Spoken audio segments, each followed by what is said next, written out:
food is fuel. I think there's a tendency as life goes on and we end up with a little more time and sometimes a little more money that we end up altering our diet in a way that isn't perhaps as healthy as it might be. And right now there's a huge amount of knowledge that's around and a lot of new knowledge in terms of what's healthy and what's the proper way of eating and conducting your life. You've at least exposed me to what I should be doing. And to my chagrin, you remind me altogether too often about that.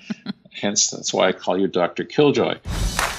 This is the Entrepology Podcast, the podcast where we optimize the bodies, brains, and lifestyles of entrepreneurs, go-getters, and world-changing innovators.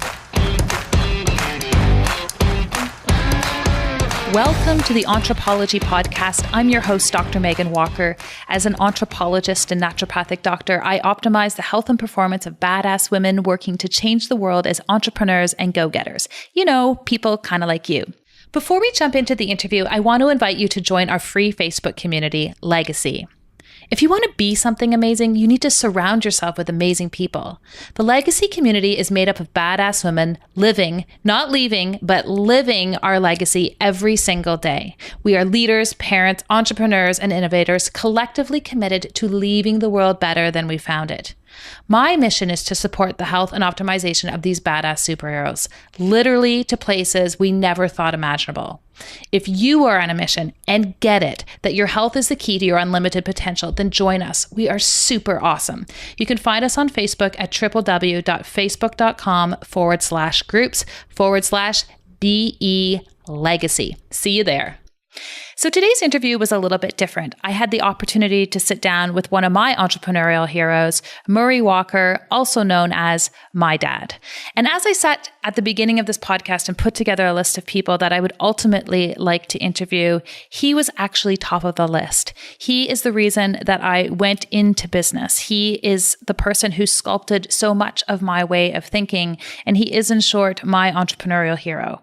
So I thought there's no better way to honor Father's Day and the individuals in our lives who have made an influence in terms of where we are today and how we got there than to sit down and actually interview him for a podcast that is about entrepreneurship and health. I got to ask him about business, and I also got to ask him what he's learned from me about health along the way. It was tremendously insightful. I learned things that I actually never even knew from his perspective before. We talked about opportunity. We talked about taking things to the next level, balancing our time, and putting things into perspective. This is actually an incredibly impactful and value-driven podcast. It meant so much to me to do it. I can't wait to share it with you. So this is kind of a unique experience. Dad, welcome to the podcast. Nice to be here. So what's kind of cool about this is not only is this you haven't really listened to podcasts before, but you've never been a guest on a podcast before, and I think this is kind of neat that it's your first opportunity when we're hanging out together on the Entrepology Podcast. Good to do it. All right, so here's what we're going to do. I wanted to have an opportunity to talk to one of my biggest entrepreneurial heroes and mentors, which is you. And I talk to people about entrepreneurism all the time, and I tell them all these stories about all these things we used to do. And I thought, wouldn't it be kind of cool if we actually just had a conversation and I had a chance to ask you about some of your thinking and why you chose to make those decisions? Because I think one of the great tragedies is that we have all these kids in schools these days who don't necessarily have an opportunity or an outlet to let these inherent entrepreneurial skills shine. And I think there's such a neat opportunity for parents to recognize that and foster that. And I'd love for us to look at that today. So when did you know that you were an entrepreneur? I think I realized it probably long after I became an entrepreneur. In some ways, it's sort of like being a cyclist as a little kid. You ride your bike around for a while, and then suddenly maybe someone says, I didn't know you were a cyclist. Well, the little kid just started riding a bike. He didn't know he was a cyclist either. And I guess my story is probably the same way. I sort of just look back on it and think that my first sort of step in being an entrepreneur was looking at an opportunity and seizing it. And in my case, it was as a kid who liked to take photographs, and I had an opportunity at school to do with yearbooks and those kind of things. And then I realized there was an opportunity with the local newspaper in the small town that I grew up in. And things kind of sprung from there. And so to me, it was this identifying of opportunities and then acting on it. And that, to me, sort of is maybe the start of being an entrepreneur. And it can grow in all kinds of different directions from there. It certainly has for me, and I'm sure for anyone else starting this. They look at things perhaps the same way, that it's first identifying opportunities and then working ahead from there. And can you make a distinction between the idea of because there's opportunities, and then there's this confluence of opportunity and solving a problem at the same time. Was that part of it? Like, was that part of your inherent skill? Is that you're like, oh, there's this opportunity and they have this problem, I can help solve it? Like, was that part of the thinking? Well, I think people perhaps inherently in life look at different opportunities, and some people look at it in terms of maybe furthering their academic careers or their social life, anything like that. In terms of the business opportunity, usually I think it's probably seizing on a need, looking at something that's not being served currently, or is there an opportunity to provide, in a business sense, a product or a service. So that would probably be the initial stage. And then it's a matter of assembling your talents and your resources to say, okay, how can I optimize and take advantage of that opportunity? Okay, so take us through then your journey as an entrepreneur and some of the opportunities that were in front of you. Because I think part of it too is if the opportunity is there, you also have to seize it. And I know that is part of your story. So you were taking photographs, and you got involved in the local paper. Pick up from there and talk to us about some of the opportunities that came in front of you and how that sculpted your journey. Well, just going back to the photography for a moment, yes, I saw or had an interest in photography. Then there was an opportunity in high school to contribute photographs to the yearbook. It seemed then that there were things that were happening in the high school that were of interest to the newspaper. And going way back in time, and we're now talking into the late 1960s, the newspaper was happy to pay me the princely sum of $5 for a photograph. And soon it turns out that people would call the newspaper because they were interested in getting a photograph or purchasing one that had been in the newspaper, or they had an assignment where a photographer was needed. So quickly the newspaper started calling me to do the photographs. And then one day someone called and said, do you do weddings and wedding photography? And again, I saw that as an opportunity, but I didn't know the first thing about it. So I went to different relatives and looked at their wedding photography books and said, I think I can do this. And through another friend, I found out how to acquire photo albums and that sort of thing. And again, the opportunity on the very first wedding was it happened to be one that was being televised. And so suddenly people saw me and said, I didn't know you did weddings. Well, of course, I could legitimately say I did because I just finished one. So that led into all kinds of wedding photography. Then there were opportunities at a nearby resort to do photographs for conventions. So that kind of grew the photography thing. And I did that for quite a number of years, actually, right through my late 20s. And but then I realized there were other opportunities in the community, and the travel industry seemed to be really ramping up at that point, particularly with the low-cost charter airlines that were coming out at that time. So there was an opportunity for a travel agency which had a springboard into the bus business, which I was able to purchase into. And on I've gone from there, I guess, the busing being one of the larger ones with school buses and charter buses. But then along the way, there were different real estate opportunities, different other merchant banking opportunities. And again, it came to be a question of managing time and managing resources. But there was that insatiable desire to realize on opportunities within certain limits, of course. And one of the limits I imposed on myself was trying to go for a balance of life. We've often heard of these people that get so involved in business that they don't think about anything else, and they neglect family and friends and all the rest of it. So I realized that, wait a minute, balance is really important. So I kind of throttled back a little bit on the business end of things to make sure that I had a balance of, family and relationship, friends, spirituality, all the kind of things that I think help make you a balanced person. So it's one of the interesting things that comes up with all these opportunities for entrepreneurship is knowing when to go forward, when to stand still, and when to throttle back.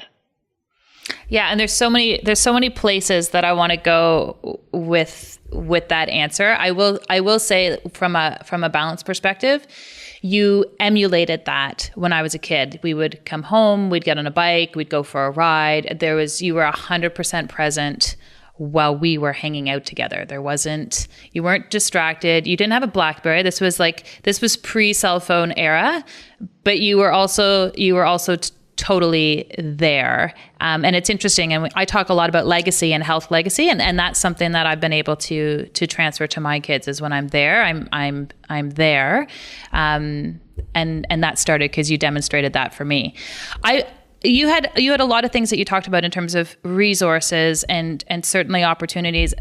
One thing I think that is quite interesting is that when you talked about taking on this role, doing wedding photography, and you said, sure, I'll do a wedding. There's this thing that we call imposter syndrome, and it's more prevalent for women than it is for men, where we feel like we have to have tons and tons of experience in a field before we can say that we do something. And what I'm hearing you say is that at some point you just kind of have to dig deep and find some raw confidence and deliver and seize the moment and seize what's been handed to you. How much of what you have done would you attribute to your capacity to find your inner confidence? Being an entrepreneur is interesting. I think you need an inner confidence in terms of what you're doing. At the same time, the big danger is being overconfident, just thinking that perhaps because I have an education, in business or whatever, that therefore I know all the answers, or because someone might have said, gee, I think you're fairly bright, that you can go ahead and do some of these things. I think you, first of all, have to have a confidence in yourself that you maybe can solve things. But an overconfidence would be just an absolute enemy in this situation, because I think you can get yourself into lots and lots of difficulties moving forward if, in fact, you cannot look at the risks that are involved, and also if you might lack the discipline or the focus to move forward.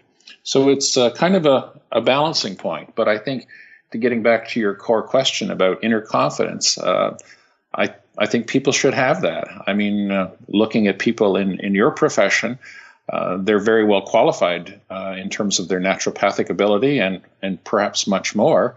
And yes, there's a learning curve in terms of learning about business. But I think I don't think people should hold back thinking that just because of their gender that should hold them back. I've never really thought about it as being one gender over another. I think it's just plain as equal. And yet I recognize, very clearly that there are still some prejudices that exist out in the world, and there are some obstacles that can be thrown in your way based on people's prejudice. But I don't think for a moment that should hold anyone back from moving forward and deal with the obstacles if they exist when you get there. Yeah, no, I listen, I kind of get that too. Quick question for you, because this is a point of differentiation on this confidence piece. Are you a perfectionist? Inherently, yes, I'm a perfectionist, but I realize that I have to temper that in a lot of ways. And I will be the first to admit that one of the areas that I tempered that was in raising a child. Everything doesn't work out perfectly. The house cannot look perfect at all times. Carrying that into a business environment, things can't be perfect there. But striving for a certain level of perfection is probably a good thing. But I realize I have to let my guard down in many areas. But yet there's still that, perfectionist trait. And so I tend to exhibit that maybe more in things like hobbies that I'm involved with. And let that perfectionist trait be managed, because I think it can help you in some ways, and I think it can hurt you in others. Yeah, it is such a good point. So I'm reading this book right now called The Confidence Code, and they're talking about perfectionism as one of the key differentiators between men's confidence and women's need for things to be perfect before they step into those new opportunities. So I think that is just such a great commentary on how to harness a tendency towards perfectionism, but appreciating that it can also step in the way of those opportunities that are in front of you. What other skills do you naturally have that you think make you a successful entrepreneur?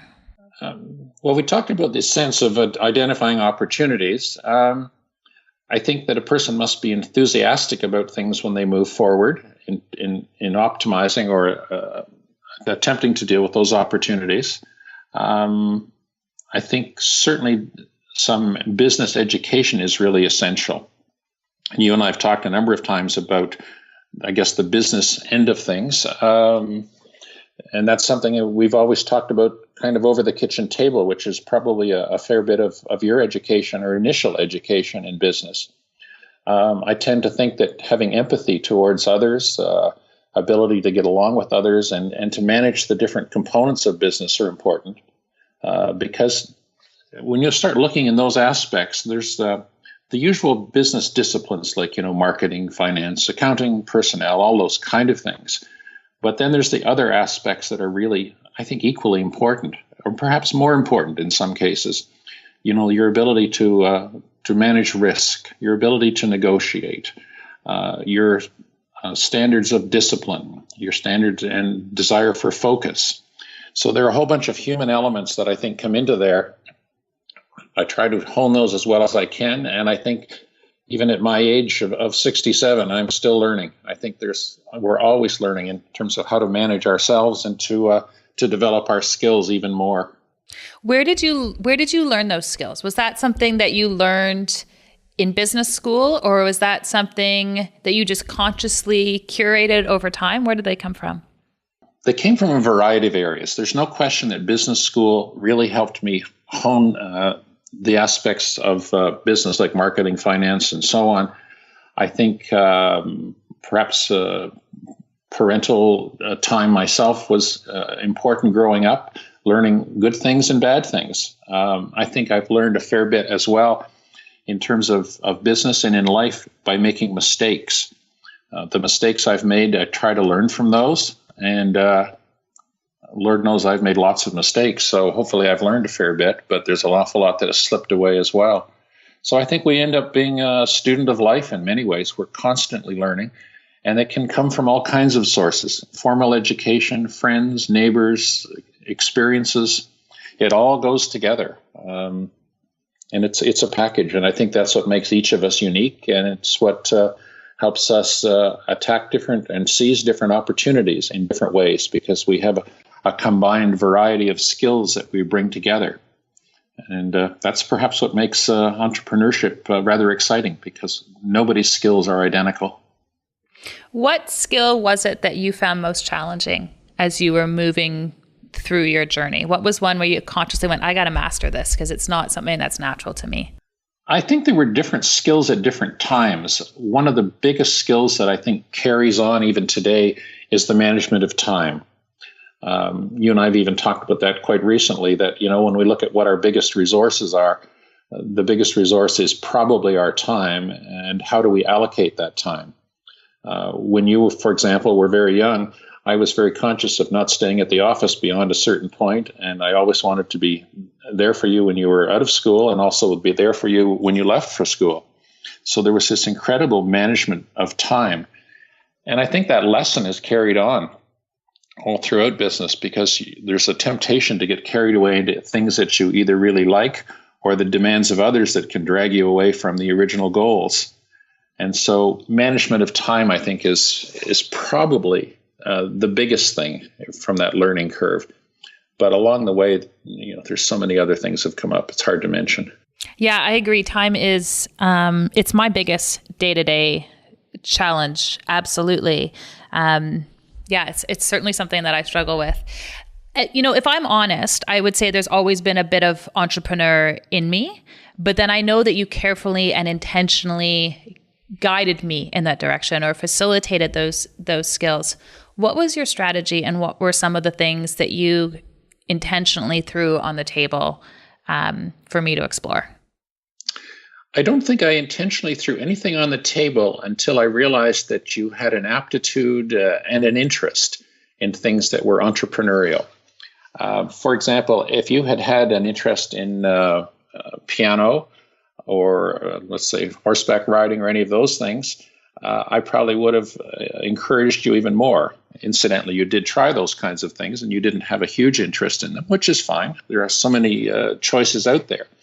But in terms of business opportunities, you were really exposed to it, I suppose, around the kitchen table because that was part of my life and we would tend to talk about that. I think also because you were an only child, you were exposed more to an adult world. So you became involved in more of those conversations at a younger age. But when you expressed an interest in things like that, and when you expressed an interest even in negotiating different things, which a lot of kids are involved with negotiating. All 4-year-olds do. Yeah, no kidding. But you took it to a higher level at different times, and I can think of specific instances when we were somewhere and you said, "Dad, why don't we go back? I think we could maybe offer a different price or something, and we might just get that." And I thought, "Oh, wait a minute, she's got some skills that are emerging here." So when those skills look like they were something you really wanted to pursue, then I think I was quite happy to expose them to you. At the same time, I didn't want to ram them down your throat. In terms of family business, for example, I didn't want to be one that really channeled you into succeeding in the family business and participating. I wanted to give you an opportunity to give it a shot, see if you liked it. But beyond that, I wasn't going to push anything because it was your life. And I appreciate the fact that you tried it over a couple of summers and said, "It's okay, Dad, but I think my passion is really in the naturopathic end of life, and I'd like to pursue that." And I don't think I pushed it at all after that. I've really simply laid out the opportunity. And I think for many parents, that can be the situation as well. You lay out a number of opportunities to your kids, see what they're interested in, and hopefully as a good parent, you can give them more of the opportunities to do that. In the case of an entrepreneur, lots of people can come from a family that's not entrepreneurial. I mean, in your case, you came from a family where we've gone through quite a number of generations of being entrepreneurs, business owners, and it just became part of a way of life for us. But I think equally well, I think people that come from a family, I'll just use school teachers as an example, just because your parents were involved with school teaching and so on, it doesn't mean that you have to follow that route.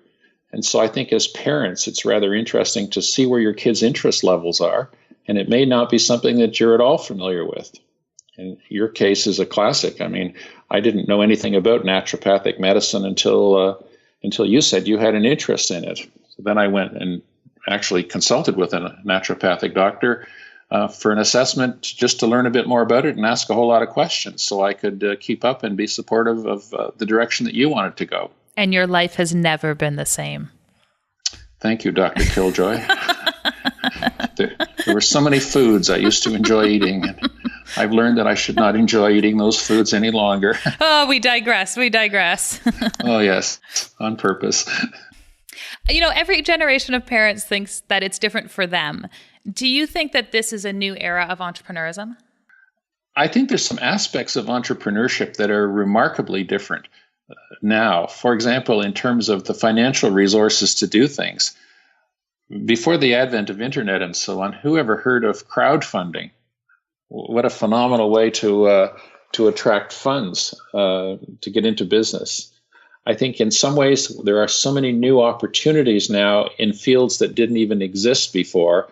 And I'll just talk about technology, that the explosion in technology has given many more opportunities. On the other hand, the absolute speed of information flowing through the internet is probably making it more competitive. So it's a double-edged sword, but it's certainly an exciting time for entrepreneurs. And I must admit that when I look at different opportunities that I see coming by, in business, just from reading the Globe every day or talking to people. In some ways, I wish that I wasn't in retirement and enjoying other aspects of my life, because there are so many neat opportunities that are out there. And some of them are harder for a point of entry, and others are easier. If you had unlimited energy, because you actually took the supplements I recommended, and unlimited time, where would you be like, listen, I'll take on this project for the next 3 years, or I would really love to explore X, Y, or Z with respect to opportunities that are out there? Is there something that just is really fascinating to you?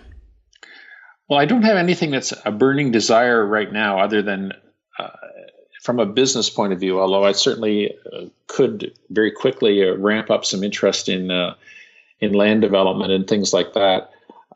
Right now, it's interesting that from an entrepreneur's point of view, I'm happy to explore some opportunities that exist just in terms of helping others, getting involved with charitable actions and so on that could use some entrepreneurial skills applied to them.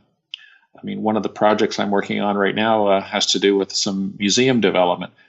And, I think it takes an entrepreneurial skill set, if you will, to make some of these things happen. So, yes, I guess there are some things that I would do, and I guess I am doing them, but I'm just not pursuing a full-time business career because I'm conscious of age and health and all the different things that go together. But I think at this stage of life, again, from a balancing point of view, it's nice to be applying those skills in a social setting as opposed to a making money setting. Yeah, and I think that's such a good point, because it's easy to look at entrepreneurism or business and say, oh, this is just about making money, but that's never been your MO. It has always been something that has enabled more time or enabled contribution. And I think that's just such an important lesson and lens that I've been given, that I can continue to share with my kids. But it's a lens that I carry through all of my endeavors as well, that there has to be a balance between the two of those. Yeah, and to your credit, I think that shows. So well done. Yeah, I have a propensity towards not-for-profit, despite being an entrepreneur. Yeah, get over it. It's my natural skill set. Okay, so not to put you on the spot, but you have taught me an immeasurable amount about being an entrepreneur. What have I taught you about health? You've taught me, for example, that if I can encapsulate it very quickly, that food is fuel. I think there's a tendency as life goes on and we end up with a little more time and sometimes a little more money, that we end up altering our diet in a way that isn't perhaps as healthy as it might be. And right now there's a huge amount of knowledge that's around, and a lot of new knowledge in terms of what's healthy and what's a proper way of eating and conducting your life. You've at least exposed me to what I should be doing. And to my chagrin, you remind me altogether too often about that. Hence, that's why I call you Dr. Killjoy. So yeah, you've taught me much more about what I should be eating and what I should not be eating. I do slide off the wagon, but generally speaking, I think because of my awareness, I am slightly better, or maybe significantly better than I have been. So that's probably the biggest thing, I think, of what you've imparted to me in terms of health. Okay, and a question I ask everybody: how would you define health? Quickly, I guess, in my mind, the term wellness comes into that, and well-being. So health seems to take all kinds of dimensions, whether it be exercise, stress management, diet. They all kind of come together under the banner of health. And I'm sure you would add more than the three that I've just mentioned, but those are the three that have quickly come to mind in terms of health. Well, and that's the beauty of it, is that there's no right or wrong answer, and it has a different meaning for everybody. And it's nice to actually hear a perspective from someone who isn't in the healthcare paradigm the same way. So no, I value that tremendously. Each month, I'm featuring a new Entrepreneurial quiz to help you unlock and uncover some of the physical performance blocks that may be holding you back from your true potential. With spring in the air, we are focusing on detox and toxicity. Through the quiz, we're going to help you understand whether you possibly have exposures you didn't even think you were having, and how to tell whether or not your body is better or worse than the average person at being able to remove these things from your immediate environment. To learn more or to take the quiz, head on over to meganwalker.com/Entrepreneurial quiz. So what we're going to do now is we're going to move on to the second part of the interview. And I call this the KPIs, or key performance indicators. So just like we would have those in any business or startup, I think we also have them with respect to our health and lifestyle. So these are rapid fire questions, and I ask them of all of my guests, and you can't escape that just because we're related. So here we go. My first question to you. Do you have a consistent morning routine? And if so, can you share it? Yes, I have, especially in retirement, I have a consistent morning routine. And it involves getting out of bed and doing certain stretching exercises that are just plain good for my back. Then turning on the coffee pot for that morning cup of coffee. I quite like roasting my own beans, as you know, and making a really good tasting cup of coffee while I devour the Globe and Mail from cover to cover. That seems to me to be a real luxury.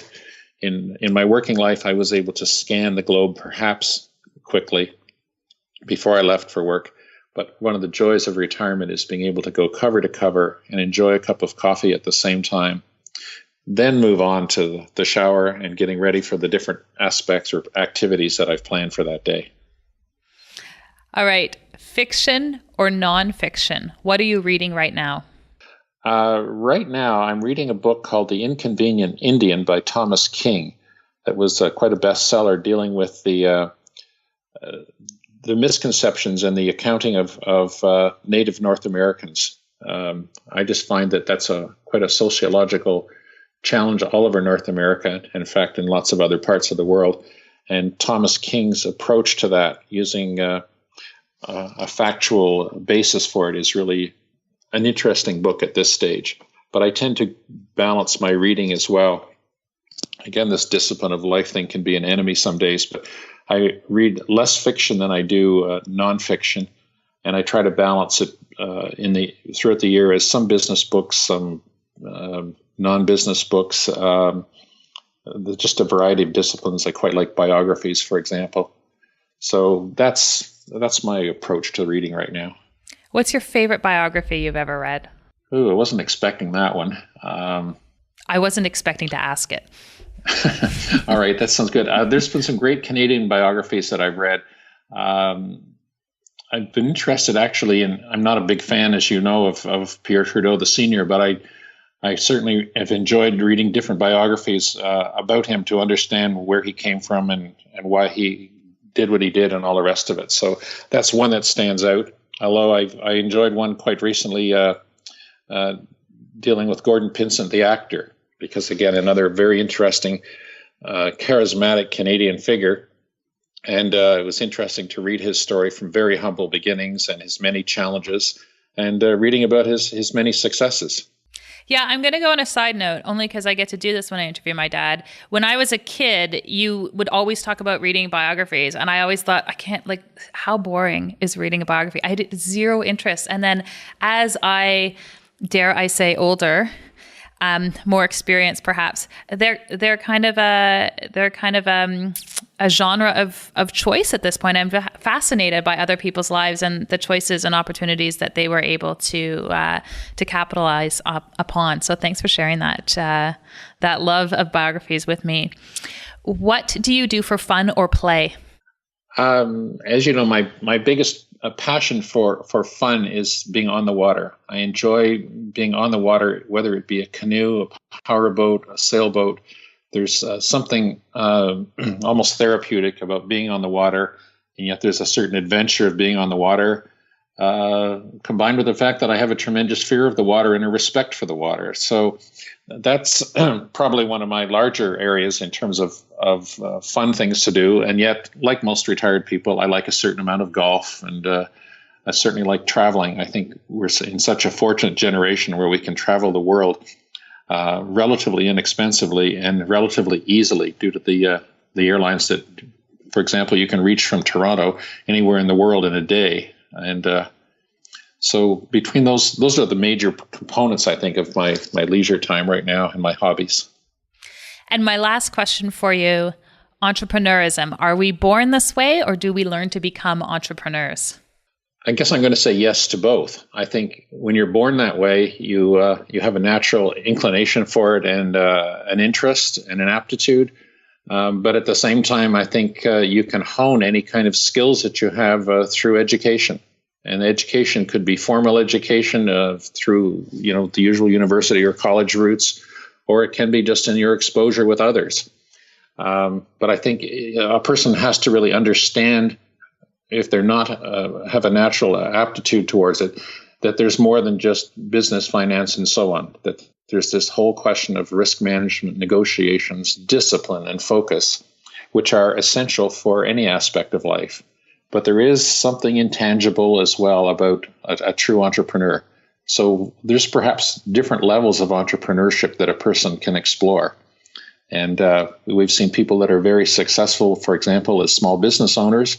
And then we see other examples of entrepreneurs like Elon Musk, the founder of Tesla, and the space activities that he's done, who seems to be an entrepreneur of a totally different level. So again, I think my answer was yes to your questions of either or, but I think it's a matter of picking the level of entrepreneurship that you perhaps want to pursue, and away you go.